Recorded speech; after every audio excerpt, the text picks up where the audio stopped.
سورہ کہف کی آیت نمبر 18، سورہ کہف کا تیسرا رکوع اور 15ویں پارے کا 15واں رکوع۔ اللہ رب العالمین نے ارشاد فرمایا وَتَحْسَبُهُمْ أَيْقَاظًا وَهُمْ رُقُودٌ، اور تم انہیں جاگتا سمجھو اور وہ سوتے ہیں۔ یعنی اگر تم اصحاب کہف کو دیکھو تو تم یہ سمجھو گے کہ وہ جاگ رہے ہیں، کیونکہ ان کی آنکھیں کھلی ہیں حالانکہ وہ سو رہے ہیں۔ وَنُقَلِّبُهُمْ ذَاتَ الْيَمِينِ وَذَاتَ الشِّمَالِ، اور ہم ان کی داہنی بائیں کروٹیں بدلتے ہیں، سال میں ایک مرتبہ 10ویں محرم کو ان کی کروٹ بدلی جاتی ہے۔ وَقَلْبُهُمْ بَاسِطٌ ذِرَاعَيْهِ بِالْوَصِيدِ، اور ان کا کتا اپنی کلائیاں پھیلائے ہوئے ہے غار کی چوکھٹ پر۔ جب اصحاب کہف کروٹ لیتے ہیں تو وہ کتا بھی کروٹ بدلتا ہے۔ تفسیر ثعلبی میں ہے جو کوئی ان کلمات کو لکھ کر اپنے ساتھ رکھے کتے کے ضرر سے امن میں رہے گا، یعنی وَقَلْبُهُمْ بَاسِطٌ ذِرَاعَيْهِ بِالْوَصِيدِ، یہ لکھ کر کوئی اپنے پاس رکھ لے تو کوئی کتا اسے نقصان نہیں پہنچائے گا۔ یہاں پر آپ دیکھیں، جب اللہ والوں سے وابستہ ہوا کتا تو قرآن مجید فرقان حمید نے اس کتے کا ذکر فرمایا اور اس کتے کو عظمت اور شان عطا فرمائی۔ حدیث پاک میں ہے کہ یہ کتا انسانی شکل میں جنت میں جائے گا۔ اور بلم باعورہ جو انسان تھا، لیکن جب اس نے نبی کی توہین کی، حضرت موسیٰ علیہ السلام کی، تو فرمایا کہ کل بروز قیامت وہ کتے کی شکل میں جہنم میں جائے گا۔ اللہ والوں کی بے ادبی، گستاخی انسان کو برباد کر دیتی ہے۔ لَوِ اطَّلَعْتَ عَلَيْهِمْ لَوَلَّيْتَ مِنْهُمْ فِرَارًا، اے سننے والے، اگر تو انہیں جھانک کر دیکھے تو ان سے پیٹ پھیر کر بھاگے۔ وَلَمُلِئْتَ مِنْهُمْ رُعْبًا، اور ان سے ہیبت میں بھر جائے۔ اللہ تعالیٰ نے ایسی ہیبت سے ان کی حفاظت فرمائی کہ ان تک کوئی جا نہیں سکتا۔ حضرت امیر معاویہ رضی اللہ تعالیٰ عنہ جنگ روم کے وقت اصحاب کہف کی طرف گزرے تو انہوں نے اصحاب کہف پر داخل ہونا چاہا تو حضرت عبداللہ بن عباس رضی اللہ تعالیٰ عنہما نے انہیں منع کیا اور یہ آیت پڑھی۔ پھر ایک جماعت وہاں داخل ہوئی تو اللہ تعالیٰ نے ایک ایسی ہوا چلائی کہ سب جل گئے۔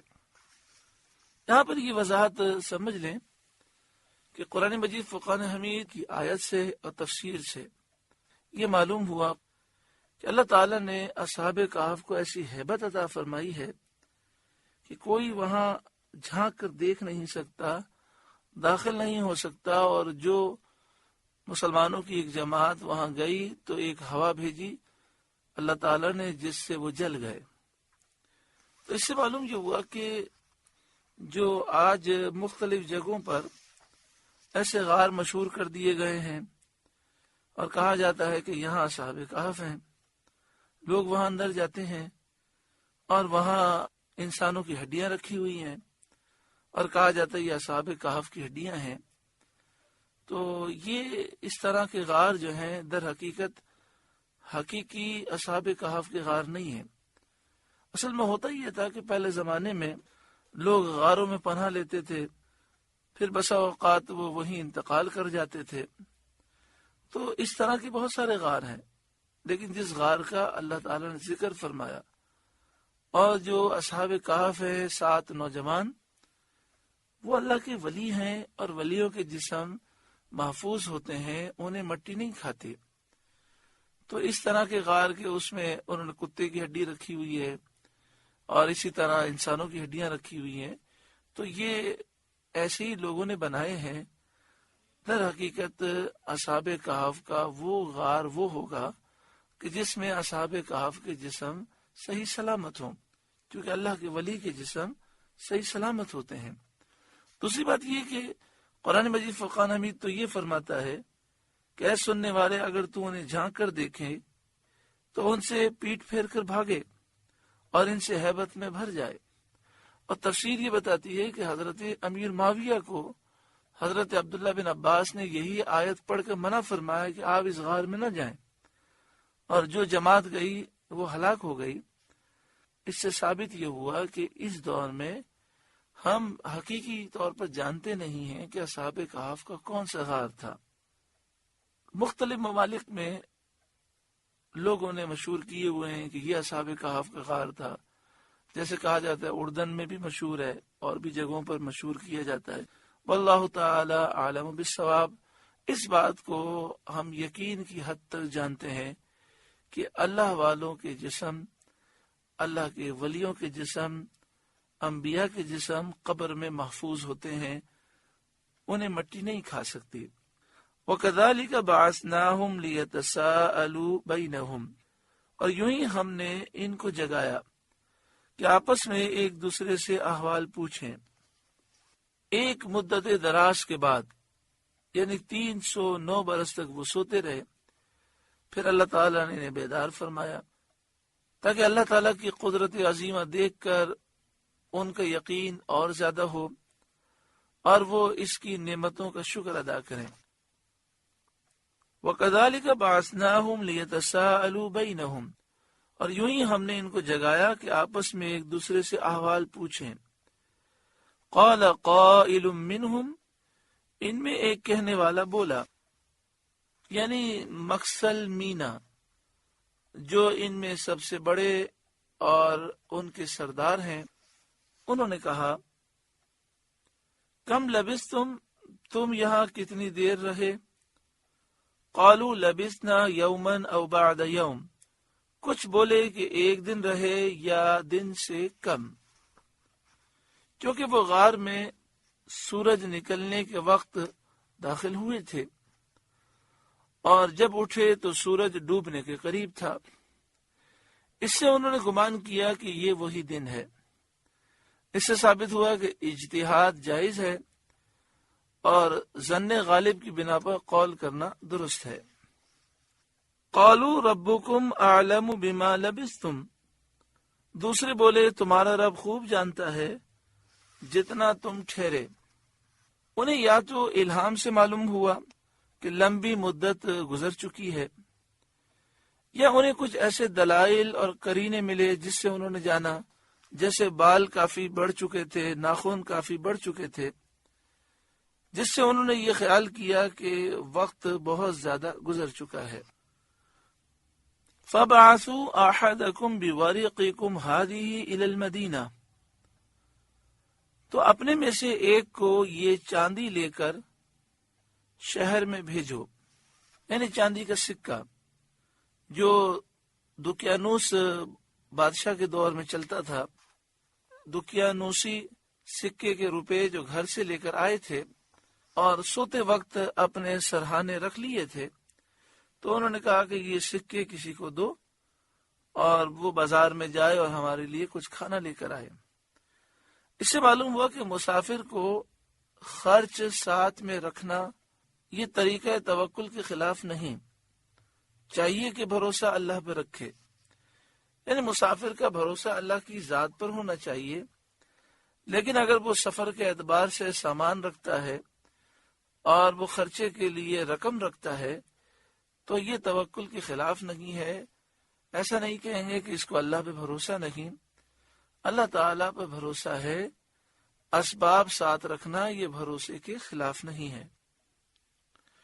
فَلْيَنْظُرْ أَيُّهَا أَزْكَىٰ طَعَامًا، پھر وہ غور کرے کہ وہاں کون سا کھانا زیادہ ستھرا ہے، یعنی ایسا کھانا جس میں حرمت کا شبہ نہ ہو۔ اس سے معلوم ہوا کہ جب بھی ہم کھانے کے لیے جستجو کریں تو جہاں بھی کھانا کھائیں اس بات کا خیال رکھیں کہ وہ کھانا حرام نہ ہو اور حرام کا شبہ نہ ہو، پاک طیب کھانا ڈھونڈنا چاہیے۔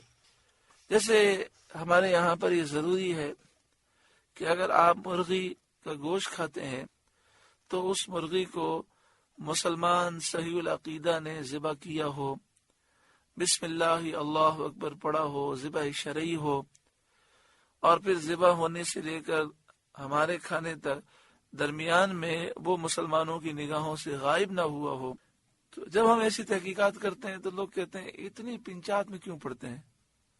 تو یہ تو اللہ والوں کا طریقہ ہے۔ انہوں نے کیا کہا؟ فَلْيَنظُرْ أَيُّهَا أَزْكَىٰ طَعَامًا، پھر وہ غور کرے کہ وہاں کون سا کھانا زیادہ ستھرا ہے۔ اللہ تعالی ہمیں کھانے پینے میں احتیاط کرنے کی توفیق عطا فرمائے۔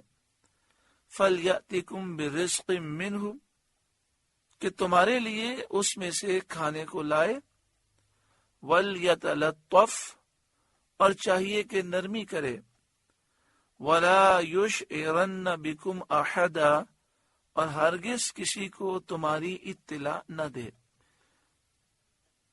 وَلْيَتَلَطَّفْ، اس کے بارے میں یہ کہا جاتا ہے کہ الحمد سے لے کر والناس تک جو قرآن مجید فرقان حمید کے الفاظ ہیں، حروف ہیں، حروف کے اعتبار سے یہاں پر قرآن پاک آدھا ہو جاتا ہے، نصف ہو جاتا ہے۔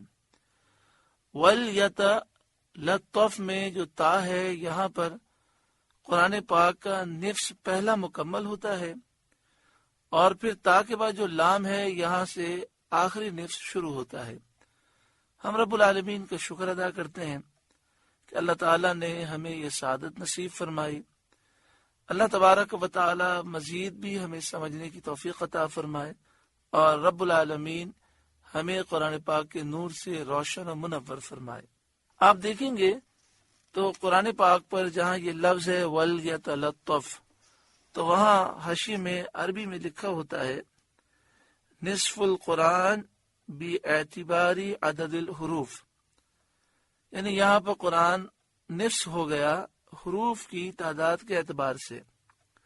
بِأَنَّ التَّاءَ بَعْدَ الْيَاءِ مِنَ النِّفْسِ الْأَوَّلِ، کہ وَلْيَتَلَطَّفْ میں جو یا کے بعد تا ہے، یہاں پر قرآن پاک کا نفس اول مکمل ہوتا ہے۔ واللام الثانیہ من النفس الاخیر، اور وَلْيَتَلَطَّفْ میں تا کے بعد جو لام ہے، اس لام سے دوسرا نصف شروع ہوتا ہے۔ آگے ارشاد فرمایا انہم ان یظہروا علیکم یرجموکم، بے شک اگر وہ تمہیں جان لیں گے تو تمہیں پتھراؤ کریں گے۔ یعنی انہوں نے کہا کہ آپ یہ پیسے لے جائیں۔ ان 7 افراد میں سے کسی کو انہوں نے کہا، اور بعض کہتے ہیں یملیخہ کو کہا کہ یہ آپ رقم لے جائیں، سکے لے جائیں، پاکیزہ حلال کھانا ڈھونڈ کے لائیں، اور کسی سے جھگڑنا نہیں ہے، نرمی سے بات کرنی ہے، اور کوشش کرنی ہے کہ کسی کو پتہ نہ چلے کہ ہم یہاں پر ہیں، ہمارے متعلق وہ نہ جانے۔ اگر جان لیں گے تو وہ ہم پر ظلم کریں گے، پتھراؤ کریں گے، اور بری طرح ہمیں قتل کریں گے۔ او یعیدوکم فی ملتہم، یا اپنے دین میں پھیر لیں گے، جبر سے، ظلم سے، کفری ملت دین میں ہمیں وہ داخل کرنے کی کوشش کریں گے۔ وَلَن تُفْلِحُوا اِذًا أَبَدًا، اور ایسا ہوا تو تمہارا کبھی بھلا نہ ہوگا۔ اس کے بعد واقعہ جو ہوا وہ آپ اور ہم سن چکے ہیں کہ وہ گئے اور انہوں نے سکہ دکھایا، سکہ دیکھ کر لوگوں نے کہا کہ یہ تو کوئی پرانا خزانہ ہے۔ پھر حاکم شہر آیا، پھر حاکم شہر کے بعد پھر بادشاہ آیا۔ وَكَذَلِكَ أَعْثَرْنَا عَلَيْهِمْ لِيَعْلَمُوا أَنَّ وَعْدَ اللَّهِ حَقٌّ، اور اسی طرح ہم نے ان کی اطلاع کر دی کہ لوگ جان لیں کہ اللہ کا وعدہ سچا ہے۔ وَأَنَّ السَّاعَةَ لَا رَيْبَ فِيهَا، اور قیامت میں کچھ شبہ نہیں۔ یعنی بیدروز کی قوم میں جو لوگ مرنے کے بعد زندہ ہونے کا انکار کرتے ہیں، انہیں معلوم ہو جائے کہ مرنے کے بعد دوبارہ زندہ ہونا ہے۔ 309 برس کے بعد لوگوں کو یہ معلوم ہوا کہ اس غار کے اندر اللہ کے نیک بندے ہیں، اور وہ 309 برس تک سوتے رہے، اللہ نے دوبارہ انہیں اٹھایا۔ تو اس سے جن لوگوں کو اس بات کا شبہ تھا کہ مرنے کے بعد دوبارہ نہیں اٹھایا جا سکتا، ان کا یہ شبہ دور ہو گیا۔ اذ یتنازعون بینہم امرہم، جب وہ لوگ ان کے معاملے میں باہم جھگڑنے لگے۔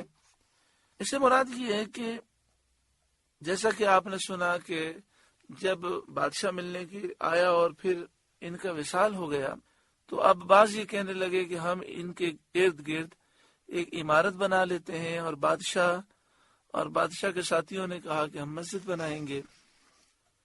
فَقَالُوا ابْنُوا عَلَيْهِمْ بُنْيَانًا، تو وہ بولے ان کے غار پر کوئی عمارت بناؤ، جو عمارت یادگار ہو، دور سے نظر آئے اور لوگوں کو معلوم ہو کہ یہ اللہ کے ولی یہاں پر ہیں۔ ربهم اعلم بهم، ان کا رب انہیں خوب جانتا ہے، یعنی جن لوگوں نے یہ بات کہی۔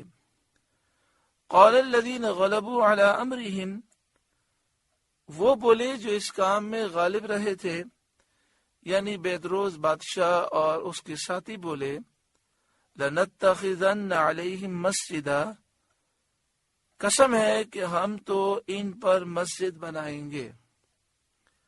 جس میں مسلمان نماز پڑھیں اور ان کے قرب سے برکت حاصل کریں۔ تفسیر مدارک میں یہ بات لکھی ہے۔ اس سے معلوم ہوا کہ بزرگوں کے مزارات کے قریب مسجدیں بنانا اہل ایمان کا قدیم طریقہ ہے۔ اگر قرآن پاک میں کوئی چیز کا ذکر ہو اور قرآن پاک اس سے منع نہ کرے تو اس کا جواز ثابت ہو جاتا ہے۔ قرآن کریم میں اس کا ذکر فرمانا اور اس کو منع نہ کرنا اس کام کے درست ہونے کی قوی ترین دلیل ہے۔ تو جو لوگ مزارات کے قریب مسجد کو شرک و بدعت سمجھتے ہیں، انہیں اس سے عبرت حاصل کرنی چاہیے۔ اس سے یہ بھی معلوم ہوا کہ بزرگوں کے جوار میں قرب میں برکت حاصل ہوتی ہے، اسی لیے اللہ والوں کے مزارات پر لوگ حصول برکت کے لیے جایا کرتے ہیں، اور اسی لیے قبروں کی زیارت سنت اور ثواب کا موجب ہے۔ تو انہوں نے کہا کہ ہم یہاں پر مسجد بنائیں گے، اور جو ان کی وفات کا دن ہے اس دن سب جمع ہوں گے، اللہ کی عبادت کریں گے اور ان کا ذکر کریں گے، تاکہ ان کی یاد تازہ رہے اور لوگ اس کرشمے کو بار بار یاد کرتے رہیں۔ یہی عرس کی اصل ہے۔ ہر سال اللہ والوں کے مزار پہ جمع ہونا، قرآن مجید فقہ حمید کی تلاوت، درس و بیان اور بزرگان دین کی سیرت اور نصیحت کرنا، یہ عرس کی اصل ہے۔ ہم پہلے بھی عرض کر چکے کہ جو خرافات ہوتے ہیں ان کا مسلمانوں سے، اہل سنت سے کوئی تعلق نہیں۔ آپ دیکھیں یہ خرافات آپ کو پوری دنیا میں کہیں نہیں ملیں گے۔ مصر میں، شام میں، عراق میں جگہ جگہ مزارات ہیں اور عرس کی تقاریب منعقد ہوتی ہیں، لیکن پاکستان اور انڈیا میں یہ خرافات ہمیں کیوں ملتے ہیں؟ اس لیے ملتے ہیں کہ جب انگریز آئے تو انگریزوں کا ایک جاسوس تھا ہیمفر، جس کو اردو میں ہمفرے کہتے ہیں۔ اس نے اپنی ڈائری میں لکھا کہ اگر مسلمانوں پر قبضہ کرنا ہے اور ہمیشہ انہیں غلام بنا کے رکھنا ہے تو مسلمانوں کو مزارات سے دور کر دو۔ اس وقت سے لے کر آج تک مزارات میں ہیروئن، چرس، بھنگ کا کاروبار ہوتا ہے، مرد و عورتوں کا اختلاط کیا جاتا ہے اور بہت سارے خرافات ہوتے ہیں۔ لیکن اہل سنت کا، مسلمانوں کا، علماء حق کا اس سے کوئی تعلق نہیں ہے۔ آج بھی جن مزارات کی خدمت علماء اہل سنت کو حاصل ہے، آپ وہاں جا کر دیکھیں، وہاں کسی قسم کی کوئی خرابی نہیں ہے، خرافات نام کی کوئی چیز نہیں ہے۔ آگے ارشاد فرمایا سَيَقُولُونَ ثَلَاثَةٌ رَابِعُهُمْ كَلْبُهُمْ، ان قریب کہیں گے کہ وہ 3 ہیں، چوتھا ان کا کتا، یعنی کہنے والے یہ نصرانی عیسائی ہیں۔ وَيَقُولُونَ خَمْسَةٌ سَادِسُهُمْ كَلْبُهُمْ، اور کچھ کہیں گے 5 ہیں، چھٹا ان کا کتا۔ رجمم بالغیب، بے دیکھے الاؤ تکا بات۔ رجم بالغیب کا مطلب یہ ہوتا ہے بغیر نشانے کے آنکھیں بند کر کے پتھر مارنا، یعنی بغیر دلیل کے بے تکی بات کر دینا۔ تو ان کے پاس کوئی تحقیق نہیں ہے، صرف یہ تکے مار رہے ہیں۔